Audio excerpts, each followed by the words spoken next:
Welcome back to SoccerexTV. Today I'm joined by Dan Dickinson, CEO of Right to Dream. Dan, thank you so much for joining us today. How are you? Great, thanks. Thanks for having me. It's such a pleasure. So, could you tell us more about the mission of Right to Dream and how it all began?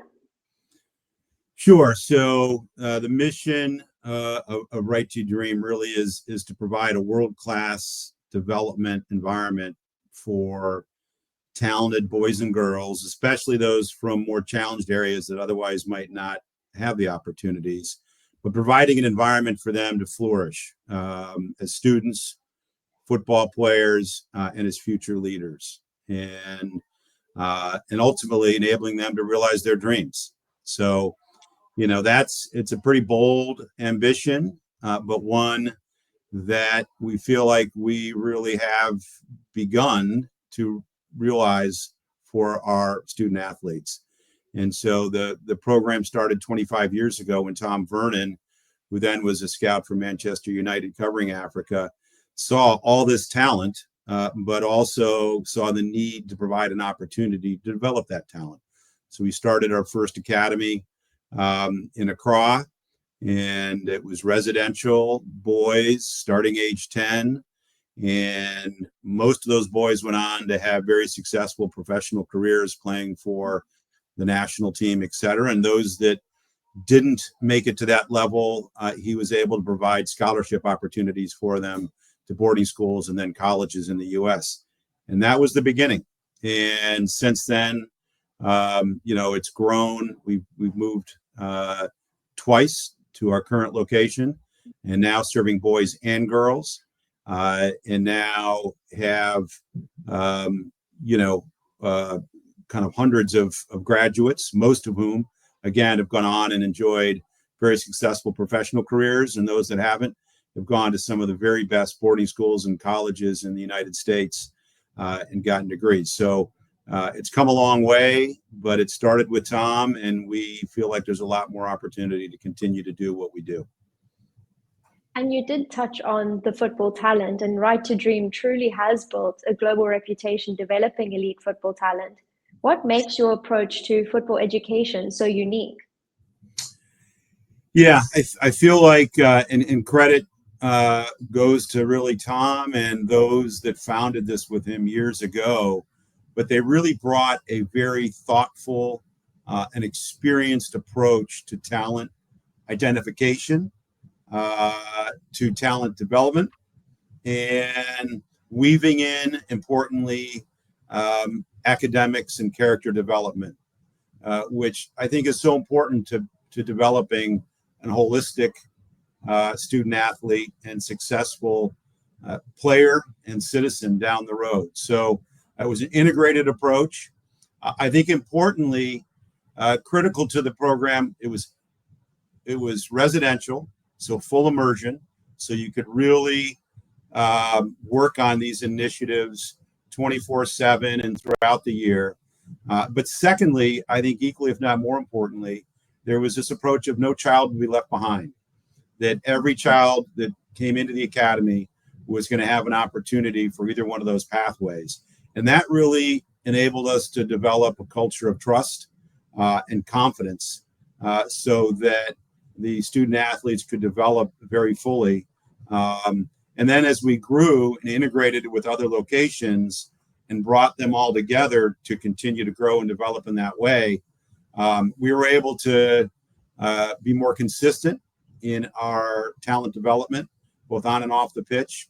But as it relates to the football side, be very consistent with our style of play, our coaching, our approach to the game, so that, and given their ability to work with student athletes from other locations, by the time they were ready to become pro athletes and they got into the first team, most of which was with our club at FCN, they immediately could have an impact because they had played with these players growing up.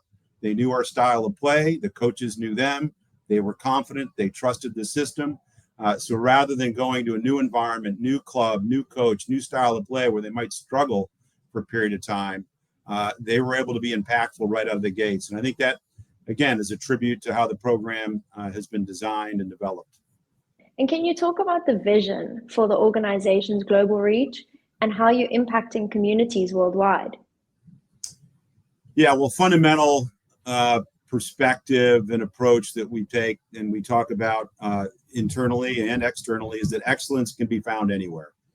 And we really believe that. So often, particularly in football, but in a lot of sports, it's a pay-to-play system. And so it's only those kids that can afford to, you know, get into programs, get the proper coaching, get the proper opportunities that will get kind of found and developed. And so we go out of our way in terms of talent identification to find student athletes in, again, locations that other people don't look.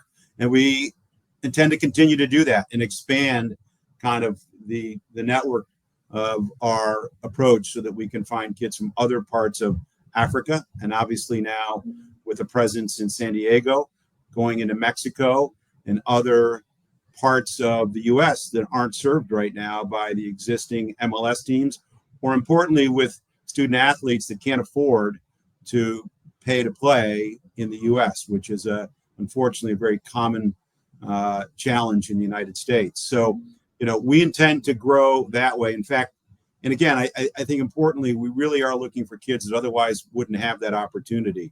In Ghana, for example, I think, and I may not have the exact figure, but I know this was true recently and maybe still true, but I think 80% of our kids in the academy come from families that earn less than $2 a day.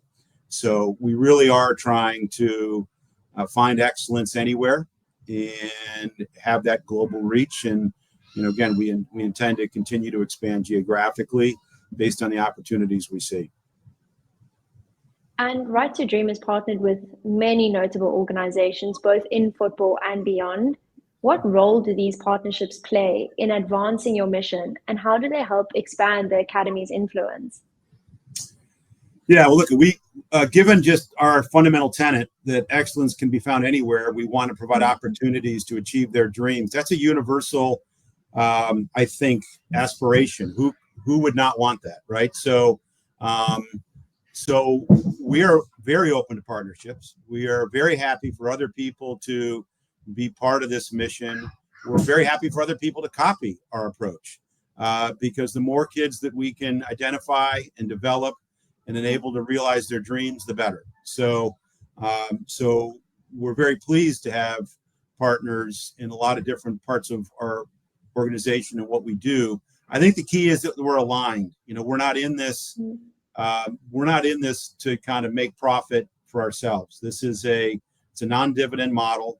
We're here to develop student athletes, let them achieve their dreams. And so we have to make sure that we're aligned with the right parties in terms of what their aspirations and objectives are that aren't, purely commercial or something that's at all inconsistent with our approach. But and I think another thing is part of those partnerships are trying to find ways for our student athletes to develop in other ways. So, for example, we have a purpose entrepreneurship program that has been very successful, and we've partnered with Common Goal, and this resonates with them as well. So it's a part of a give back program for our student athletes, which we really encourage, so that they've been given a lot, and as they develop, they look for ways to give back. So we've had our student athletes and alums form foundations, form development academies of their own in different sports.